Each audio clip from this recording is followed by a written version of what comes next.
ಮೈಸೂರಿನಲ್ಲಿ ಕನ್ನಡಾಂಬೆ ರಕ್ಷಣಾ ವೇದಿಕೆ 6ನೇ ವಾರ್ಷಿಕೋತ್ಸವ. ಸ್ವಾಮೀಜಿ ಸಾನ್ನಿಧ್ಯದಲ್ಲಿ ಸಮಾಜ ಸೇವೆ ಯಶಸ್ವಿ. ಮೈಸೂರಿನ ಅಗ್ರಹಾರದಲ್ಲಿ ನಡೆದ ಕನ್ನಡಾಂಬ ರಕ್ಷಣೆ ವೇದಿಕೆಯ 6ನೇ ವರ್ಷದ ವಾರ್ಷಿಕೋತ್ಸವ ಇದೀಗ ಯಶಸ್ವಿಯಾಗಿ ಸಂಪನ್ನಗೊಂಡಿದೆ. ಪರಮಪೂಜ್ಯ ಶ್ರೀ ವಿದ್ಯಾನಂದ ಸ್ವಾಮೀಜಿಗಳ ದಿವ್ಯ ಸಾನ್ನಿಧ್ಯದಲ್ಲಿ ನಡೆದ ಈ ಕಾರ್ಯಕ್ರಮದಲ್ಲಿ ಬಸವ ಜಯಂತಿ ಮತ್ತು ನಾಲ್ವಡಿ ಕೃಷ್ಣರಾಜ ಒಡೆಯರ ಜಯಂತಿಯನ್ನು ಅರ್ಥಪೂರ್ಣವಾಗಿ ಆಚರಿಸಲಾಯಿತು. ಸಂಸ್ಥಾಪಕ ರಾಜ್ಯಾಧ್ಯಕ್ಷ ಬಿಬಿ ರಾಜಶೇಖರ್ ನೇತೃತ್ವದಲ್ಲಿ 500ಕ್ಕೂ ಹೆಚ್ಚು ಪೌರ ಕಾರ್ಮಿಕರಿಗೆ ಉಚಿತ ಬಟ್ಟೆ ವಿತರಣೆ ಮಾಡಲಾಯಿತು. ಸಹಪಂಕ್ತಿ ಭೋಜನದಲ್ಲಿ 300ಕ್ಕೂ ಹೆಚ್ಚು ಜನರು ಭಾಗವಹಿಸಿದ್ದು, ಸರ್ಕಾರಿ ಶಾಲೆಯ 20ಕ್ಕೂ ಹೆಚ್ಚು ಪ್ರತಿಭಾವಂತ ಎಸ್ಎಸ್ಎಲ್ಸಿ ಮತ್ತು ಪಿಯುಸಿ ವಿದ್ಯಾರ್ಥಿಗಳಿಗೆ ಪ್ರತಿಭಾ ಪುರಸ್ಕಾರ ನೀಡಿ ಗೌರವಿಸಲಾಯಿತು. ಇವತ್ತು ಸ್ವಾಮೀಜಿಗಳ ಆಶೀರ್ವಾದ ನಿಮ್ಮೆಲ್ಲರ ಸಹಕಾರದಿಂದ ಕಾರ್ಯಕ್ರಮ ಯಶಸ್ವಿಯಾಯಿತು. ಕನ್ನಡದ ಕೆಲಸ ನಿಲ್ಲಲ್ಲ, ಮುಂದಿನ ವರ್ಷ ಇನ್ನಷ್ಟು ದೊಡ್ಡ ಮಟ್ಟದಲ್ಲಿ ಸೇವೆ ಮಾಡುತ್ತೇವೆ. ಎಲ್ಲರಿಗೂ ಧನ್ಯವಾದಗಳು. ಕನ್ನಡಕ್ಕಾಗಿ ಕನ್ನಡಿಗರಿಗಾಗಿ ಎಂಬ ಸಂಕಲ್ಪದೊಂದಿಗೆ 6 ವರ್ಷ ಪೂರೈಸಿದ ವೇದಿಕೆಯ ಸೇವೆ ನಿಜಕ್ಕೂ ಶ್ಲಾಘನೀಯ. ಪ್ರಜಾಪವರ್ ಟಿವಿ ಪರವಾಗಿ ಎಲ್ಲರಿಗೂ ಅಭಿನಂದನೆಗಳು. Bureau report K Kantharaju, Praja Power news, Mysuru.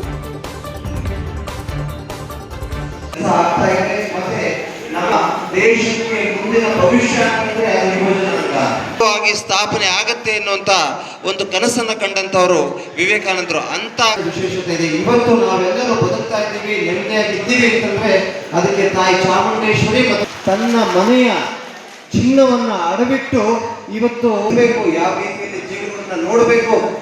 ಅಹಂಕಾರ ಅಂದ್ರೇನು, ಅಹಂ ಅಂದ್ರೇನು, ನಾನತ್ವ ಅಂದ್ರೇನು, ಭಗವಂತ ನಿಜವಾಗ್ಲೂ ಎಲ್ಲಿದ್ದಾನೆ? ಅದ್ವೈತ ಹೇಳುತ್ತೆ, ಬಸವಣ್ಣವ್ರು ಪ್ರಸ್ತಾಪನೆ ಮಾಡಿದಂತ ಅದ್ವೈತ ಉದಾಸನೆ ಹೇಳುತ್ತೆ, ದೇವರು ಎಂದೂ ಇಲ್ಲ, ದೇವರು ನಮ್ಮೊಳಗಡೆ ಇದ್ದಾನೆ. ಅಂತ ಒಂದು ಶ್ರೇಷ್ಠತೆಯ ಮನೋಭಾವದ ದೃಷ್ಟಿಯನ್ನ ತೋರಿಸ್ಕೊಟ್ಟಂತವರು ಬಸವಣ್ಣವರು. ಅಂತಹ ಒಂದು ವಿಶೇಷ ಜಯಂತಿಯನ್ನ ನಾಲ್ವಡಿ ಕೃಷ್ಣರಾಜ ಒಡೆಯರ್ ಮತ್ತು ಬಸವಣ್ಣವರ ಜಯಂತಿ ಮಹೋತ್ಸವವನ್ನ ಈ ಕನ್ನಡಾಂಬೆ ರಕ್ಷಣಾ ವೇದಿಕೆಯವರು ಆಯೋಜನೆ ಮಾಡಿದ್ದಾರೆ. ನಾವು ನಮ್ಮ ಹಿರಿತನವನ್ನ ನೆನಪಿಸಿಕೊಳ್ಬೇಕು. ಅದನ್ನ ಇವತ್ತು ತೋರಿಸ್ಕೊಟ್ಟಿರ್ತಕ್ಕಂಥ ಈ ಒಂದು ರಕ್ಷಣಾ ವೇದಿಕೆಗೆ ಅನಂತ ಧನ್ಯವಾದಗಳನ್ನು ತಿಳಿಸ್ತಾ, ನಿಮ್ಮೆಲ್ಲರಿಗೂ ಭಗವಂತನ ಆಶೀರ್ವಾದ ಸದಾಕಾಲ ಇರಲಿ. ಇದೇ ರೀತಿಯಲ್ಲಿ ಪ್ರಾರ್ಥನೆಯನ್ನು ಮಾಡ್ತಾ, ಭಗವಂತನಿಗೆ ಬೇಕಾಗಿರ್ತಕ್ಕಂಥದ್ದು ಅಹಂಕಾರ ಅಲ್ಲ, ಭಗವಂತನಿಗೆ ಬೇಕಾಗಿರ್ತಕ್ಕಂಥದ್ದು ಹಣ ಅಲ್ಲ, ಭಗವಂತನಿಗೆ ಬೇಕಾಗಿರ್ತಕ್ಕಂಥದ್ದು ನಿಜವಾದ ಪ್ರೀತಿ, ವಿಶ್ವಾಸ ಇದ್ರೆ ಸಾಕು ಅಂತ ಹೇಳ್ತಾ, ನಮ್ಮಲ್ಲಿ ಯಾವುದೇ ರೀತಿಯಾದಂತಹ ಜಾತಿ ಧರ್ಮಗಳ ಭೇದವಿಲ್ಲ, ನಾವೆಲ್ಲರೂ ಒಂದೇ ಅಂತ ಹೇಳ್ತಾ, ನಿಮ್ಮೆಲ್ಲರಿಗೂ ಭಗವಂತನ ಕೃಪಾ ಕಟಾಕ್ಷ ಇದೇ ರೀತಿಯಲ್ಲಿ ಇರಲಿ, ಅವರ ಆಶೀರ್ವಾದ ಸದಾಕಾಲ ಇರಲಿ ಅಂತ ಪ್ರಾರ್ಥನೆಯನ್ನು ಮಾಡ್ತಾ, ಲೋಕ ಸಮಸ್ತ ಸುಖಿನೋ ಭವಂತು, ಸರ್ವೇ ಜನ ಸುಖಿನೋ ಭವಂತು. ಕಾರ್ಮಿಕರಿಗೆ ಉಚಿತ ಬಟ್ಟೆ ವಿತರಣೆ ಮತ್ತು ಸಹಪಂಕ್ತಿ 2ನೇ ವರ್ಷ ಕಾರ್ಯಕ್ರಮ ಮತ್ತು 6ನೇ ವರ್ಷದ ವಾರ್ಷಿಕೋತ್ಸವ ಕಾರ್ಯಕ್ರಮ ಬಹಳ ವಿಜೃಂಭಣೆಯಿಂದ ಜನರೋಪದಿಯಲ್ಲಿ ಒಳ್ಳೆ ನೂರಾರು ಚಿಕ್ಕಮ್ಮಿ 700-800 ಜನ, ಸಾವಿರಾರು ಜನ ಸೇರಿ ಒಂದು ವಿಜೃಂಭಣೆಯಿಂದ ಒಂದು ಕಾರ್ಯಕ್ರಮವನ್ನು ಯಶಸ್ವಿಯನ್ನು ಮಾಡಿದ್ದೇವೆ. ಮತ್ತು ಇದರ ಜೊತೆಗೆ SSLC ಮತ್ತು PUC ಮಕ್ಕಳ ವಿದ್ಯಾಭ್ಯಾಸ ಮಾಡಿದಂಥ ಮಕ್ಕಳಿಗೆ 90% ಹೆಚ್ಚು ಉತ್ತೀರ್ಣರಾದ ಮಕ್ಕಳನ್ನ ಒಂದು ಗುರುತಿಸಿ ಒಂದು ಪ್ರತಿಭಾ ಪುರಸ್ಕಾರ ಮಾಡಿದ್ದೇವೆ. ಮತ್ತು ಸಹಪಂಕ್ತಿ ಭೋಜನ ಕಾರ್ಯಕ್ರಮ ನಡೀತಾ ಇದೆ, ಬಹಳ ಖುಷಿ ಇದೆ. ಈ ರೀತಿ ಕನ್ನಡಾಂಬೆ ರಕ್ಷಣಾ ವೇದಿಕೆ ಇದು ಪ್ರಾರಂಭ ಅಷ್ಟೇ. ಇನ್ನು ಮುಂದಿನ ದಿನಗಳಲ್ಲಿ ಬಹಳ ದೊಡ್ಡ ಮಟ್ಟದಲ್ಲಿ ಸಂಘಟನೆಯನ್ನು ಮಾಡುವಂಥ ನಿಟ್ಟಿನಲ್ಲಿ ಕೆಲಸ ಕಾರ್ಯಗಳನ್ನು ಮಾಡ್ತೇವೆ. ನಮ್ಮ ಗುರಿ ಒಂದೇ, ಕರ್ನಾಟಕದಲ್ಲಿ ಭ್ರಷ್ಟಾಚಾರ ಮುಕ್ತ ಆಗಬೇಕು, ಸರ್ಕಾರಿ ಶಾಲೆಗಳಲ್ಲಿ ಗುಣಮಟ್ಟದ ಶಿಕ್ಷಣಗಳು ಸಿಗಬೇಕು, ಸರ್ಕಾರಿ ಆಸ್ಪತ್ರೆಯಲ್ಲಿ ಗುಣಮಟ್ಟದ ಚಿಕಿತ್ಸೆ ಸಿಗಬೇಕು ಅನ್ನೋ ನಿಟ್ಟಿನಲ್ಲಿ ಕನ್ನಡಾಂಬೆ ರಕ್ಷಣಾ ವೇದಿಕೆ ಮುಂದಿನ ದಿನಗಳಲ್ಲಿ ಹೋರಾಟವನ್ನು, ಹೆಜ್ಜೆಯನ್ನು, ರೂಪರೇಷೆಗಳನ್ನು ಮಾಡ್ತಾ ಇದೆ. ಅದಕ್ಕೆ ಕೂಡಿಕರಿಸಿದಂಗೆ ಎಲ್ಲ ಜಿಲ್ಲಾದ್ಯಂತ, ರಾಜ್ಯಾದ್ಯಂತ ಸಂಘಟನೆಯನ್ನು ಮಾಡುವಂಥ ಯುವಶಕ್ತಿಯ ಯುವಕರು ನಮ್ಮ ಜೊತೆ ಕೈ ಜೋಡಿಸ್ತಾ ಇರೋದು ಬಹಳ ಸಂತೋಷ. ಎಲ್ಲರೂ ಸೇರಿ ಮುಂದಿನ ದಿನಗಳಲ್ಲಿ ಬಹಳ ದೊಡ್ಡ ಮಟ್ಟದಲ್ಲಿ ಒಂದು ಹೋರಾಟವನ್ನು ನಾವು ಮಾಡ್ತೇವೆ ಅಂತ ಹೇಳ್ತೇವೆ. ಇವತ್ತು ವೇದಿಕೆಗೆ ಬಂದಂತಹ ಮಹಾರಾಜರು ಇರ್ಬೋದು, ಅರ್ಜುನ ಅವಧೂತ ಗುರುಜಿಗಳಿರ್ಬೋದು, ಮತ್ತು ಕವೀಶ್ ಕೋಟ್ರು ಇರ್ಬೋದು, ಇನ್ನು ಅನೇಕ ನಮ್ಮ ADC ಸಾಹೇಬರು, ಶಿವರಾಜ್ ಸರ್ ಇರ್ಬೋದು, ಶ್ರೀ ಪ್ರಸನ್ನಕುಮಾರ್ ಸರ್ ಇರ್ಬೋದು, ಶಿವರಾಜಪ್ಪ ಸರ್ ಇರ್ಬೋದು, ಆಮೇಲೆ ಉದ್ಘಾಟನೆ ಮಾಡುವಂತಹ ವಿಶೇಷವಾದಂಥ ಸಾಹಿತಿಗಳಾದಂತಹ ಶಂಕರ್ ದೇವನೂರ್ ಸರ್ ಇರ್ಬೋದು, ವಿಶೇಷವಾಗಿ ನನ್ನ ಮೇಲೆ ಅಭಿಮಾನವನ್ನು ಇಟ್ಟು ನನ್ನ ಕೆಲಸ ಕಾರ್ಯಗಳನ್ನು ಬಹಳ ವರ್ಷಗಳಿಂದ ನೋಡಿ ನನ್ನನ್ನು ಪ್ರೋತ್ಸಾಹಿಸಬೇಕು ಅಂತ ಇವತ್ತು ಕಾರ್ಯಕ್ರಮಕ್ಕೆ ಬಂದಿದ್ದಾರೆ. ಅವರು ನನ್ನ ಮೇಲೆ ಮೆಚ್ಚುಗೆ ಮತ್ತು ನಮ್ಮ ತಂಡದ ಮೇಲೆ ಮೆಚ್ಚುಗೆ ಮಾಡುವಂಥ ಮಾತುಗಳು ಬಹಳ ಇನ್ನೂ ನಮಗೆ ಉತ್ಸಾಹ ಜಾಸ್ತಿ ಆಗಿದೆ. ಇಲ್ಲಿಂದ ಜವಾಬ್ದಾರಿ ಜಾಸ್ತಿ ಮಾಡೋದಿದ್ದಾರೆ. ಅವರ ಒಂದು ನಾವು ಕೆಲಸ ಕಾರ್ಯಗಳನ್ನು ಅವರು ಗಮನಿಸ್ತಾ ಇದ್ದಾರೆ ಅಂತ ಅವ್ರಿಗೂ ನಮ್ಗೆ ಆಗಿದೆ. ಆ ನಿಟ್ಟಿನಲ್ಲಿ ಕನ್ನಡಾಂಬೆ ರಕ್ಷಣಾ ವೇದಿಕೆ ನಿರಂತರವಾಗಿ ಸಮಾಜ ಸೇವೆಗೆ ಯಾವತ್ತೂ ಸಹ ನಿರಂತರವಾಗಿ ನಾವು ನಿಂತೇವೆ. ಸಮಾಜವನ್ನ ಸುದೃಢವಾಗಿ ಕಟ್ಟುವ ನಿಟ್ಟಿನಲ್ಲಿ ನಾವು ನಿಲ್ತೇವೆ ಅಂತ ಹೇಳುವ ಮುಖೇನ ಈ ಜವಾಬ್ದಾರಿಯನ್ನು ಜಾಸ್ತಿ ಮಾಡಿದ್ದಾರೆ.